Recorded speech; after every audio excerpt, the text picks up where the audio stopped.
Halo, Assalamualaikum warahmatullahi wabarakatuh. Shalom, Om Swastiastu, Namo Buddhaya, Salam Kebajikan. Kami dari kelompok 4 yang beranggotakan Fahri, Sheila Putri, Julia Bertrisia, Hamam Ibadu Salam, Richel Lapian akan menjelaskan analisa kami terhadap kelangkaan dan kenaikan harga minyak sebagai penunaian tugas UTS Ekonomi Politik jurusan Hubungan Internasional Universitas Bakri tahun 2022. Adapun menurut analisa kami, latar belakang yang menyebabkan terjadinya kelangkaan dan kenaikan harga minyak adalah yang pertama kenaikan demand dan penurunan supply. Produksi minyak di Indonesia hanya mampu mencapai 700.000 barel per hari, sedangkan konsumsinya bisa mencapai 1,5 juta barel per hari. Kemudian harga crude palm oil atau CPO di pasar internasional melambung pada tahun 2020 sebesar 8.545 per kilogram. Namun sekarang naik sebesar 32,2% menjadi 11.294 per kilogram. Yang kemudian alasan ketiganya adalah perusahaan produsen minyak kelapa sawit memilih untuk mendistribusikan minyak ke luar negeri untuk mengincar untung yang lebih besar. Adapun aktor yang terlibat adalah seperti yang disebutkan sebelumnya. Yang pertama adalah produsen minyak goreng. Perusahaan diduga mengambil untung lebih dari harga jual ke luar negeri sebesar 3 kali lipat dari harga pembelian di dalam negeri, disebabkan karena tingginya harga CPO di luar negeri. Kemudian aktor yang kedua adalah distributor. Distributor diduga menahan minyak goreng hasil DMO, sehingga harga minyak goreng meningkat. Distributor berspekulasi bahwa pemerintah akan mencabut ketentuan harga eceran tertinggi akibat harga minyak pasar dunia melonjak, sehingga mereka bisa menjual dengan harga yang lebih tinggi dari harga minyak. Lalu kemudian ada aktor yang ketiga adalah Kemendak, menetapkan HET atau harga eceran tertinggi bagi minyak curah dan membebaskan harga untuk minyak premium. Kemendak juga melakukan pemantauan lapangan agar distribusi sampai ke masyarakat dan dijual sesuai harga yang diatur pemerintah untuk menghindari kekacauan di masyarakat. Pihaknya juga akan menindak tegas distributor yang melakukan penyimpangan. Selanjutnya, kita akan membahas soal manajemen rantai pasok regulasi minyak. Di sini kita bisa melihat dua skema yang menggambarkan manajemen rantai pasok dari minyak. Pertama, kita memiliki pemasok atau petani. Di sini mereka mensuplai kelapa sawit untuk diberikan kepada pabrik atau manufacturer yang merubah kelapa sawit menjadi minyak siap pakai. Lalu pabrik akan memberikannya kepada distributor yang seharusnya memberikan kepada pedagang dan konsumen. Di manajemen ini semuanya mendapat kekayaan. Namun dari penyebab kelangkaan minyak tadi, ada beberapa aktor yang sudah disebutkan tadi yang menjadi masalah. Yang pertama adalah pabrik atau produsen dari minyak ini yang malah memfokuskan untuk mengekspor kepada negara asing karena mereka mendapatkan 3 kali lipat lebih banyak keuntungan daripada menjual kepada dalam negeri, sehingga mereka lebih tertarik untuk menjualnya ke luar negeri. Hal ini menyebabkan kurangnya supply yang datang ke dalam negeri. Lalu terjadi juga masalah pada distributor, di mana dengan kenaikannya harga minyak di pasar internasional, distributor berspekulasi bahwa pemerintah suatu saat akan mencabut harga eceran tertinggi sehingga mereka dapat menjual minyak dengan harga tertinggi semau mereka.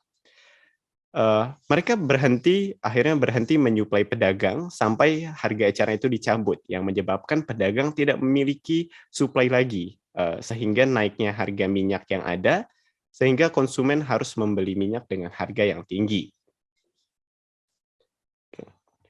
Selanjutnya, kita akan menggunakan teori Fisiokrat. Mengapa kita menggunakan teori Fisiokrat? Pertama, ada beberapa poin yang menurut kami sangat relevan dengan teori ini. Yang pertama adalah Fisiokrat memiliki ide untuk meminim mungkin intervensi pemerintah pada pasar, membiarkan pasar kepada hukum naturalnya. Yang kedua adalah kegiatan yang bersifat produktif dalam kegiatan adalah kegiatan yang memanfaatkan kekayaan alam. Dalam konteks minyak ini adalah petani kelapa sawit. Ini relevan karena jika kita melihat manajemen rantai pasok tadi, tanpa petani, semua rantai yang lain tidak dapat menghasilkan kekayaan. Lalu yang ketiga, kita memiliki pasar memiliki hukum natural price. Jadi tanpa intervensi pemerintah, pasar dapat menentukan harganya sendiri, walaupun mungkin akan ada terjadi kenaikan ataupun penurunan, pasar akan mendapatkan harga price-nya yang stabil dengan sendirinya tanpa harus intervensi dari pemerintah. Lalu yang terakhir adalah pemerintah di sini berhak memilih untuk mengintervensi pasar, tapi hanya untuk melindungi hak kebebasan dan keamanan masyarakat. Sehingga pemerintah boleh mengintervensi, namun hanya untuk dengan tujuan menjaga dari kekacauan, bukan untuk memberikan regulasi kepada pasar.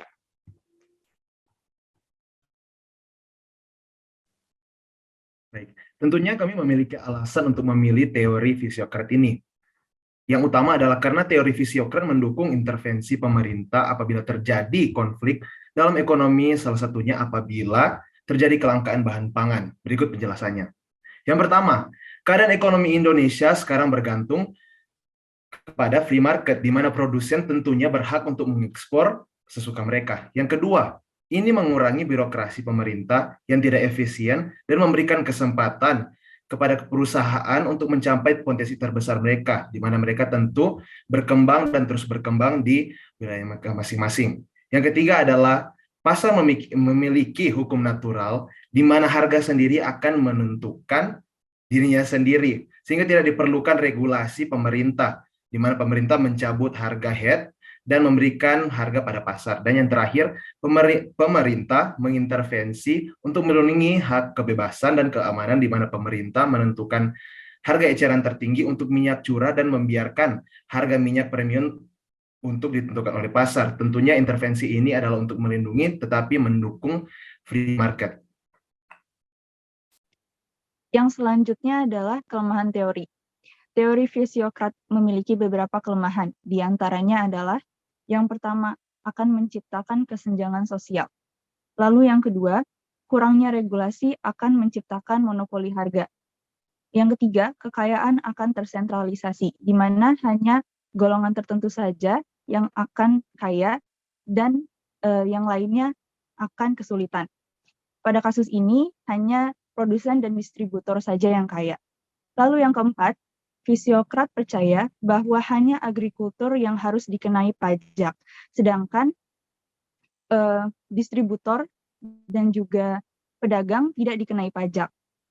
Selanjutnya, mereka menganggap bahwa pedagang dan pengrajin tidak produktif, karena bagi mereka kekayaan hanya datang dari petani, di mana dibuktikan dengan rantai pasok sebelumnya yang sudah dijelaskan. Yang terakhir, hanya membiarkan intervensi pemerintah ketika terjadi kelangkaan, bukan sebelum kelangkaan. Selanjutnya adalah hubungan teori dengan case study.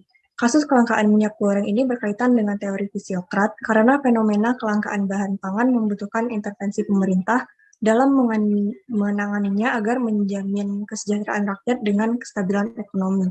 Gagasan fisiokrat ini adalah tentang apa yang harus dilakukan pemerintah selama kelangkaan pangan, di mana pemerintah seharusnya turun tangan dalam menentukan harga dan ketersediaan minyak goreng untuk masyarakat. Next, terakhir adalah kesimpulan dan saran. Kesimpulan yang kami ambil adalah dengan adanya kelangkaan minyak goreng yang disebabkan oleh produsen dan distributor, Kementerian Perdagangan atau Kemendak harus melakukan intervensi untuk mencegah kekacauan di masyarakat. Penggunaan teori fisiokrat di mana pemerintah memberikan intervensi sesedikit mungkin dan membiarkan pasar bergerak secara natural namun memberi sedikit regulasi untuk melindungi masyarakat. Dan saran kami adalah pemerintah seharusnya menaruh regulasi yang dapat mencegah perilaku sewenang-wenang oleh distributor, namun tetap membiarkan pasar berjalan dengan alami.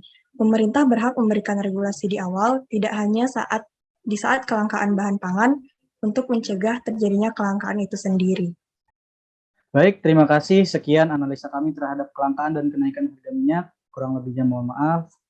Terima kasih.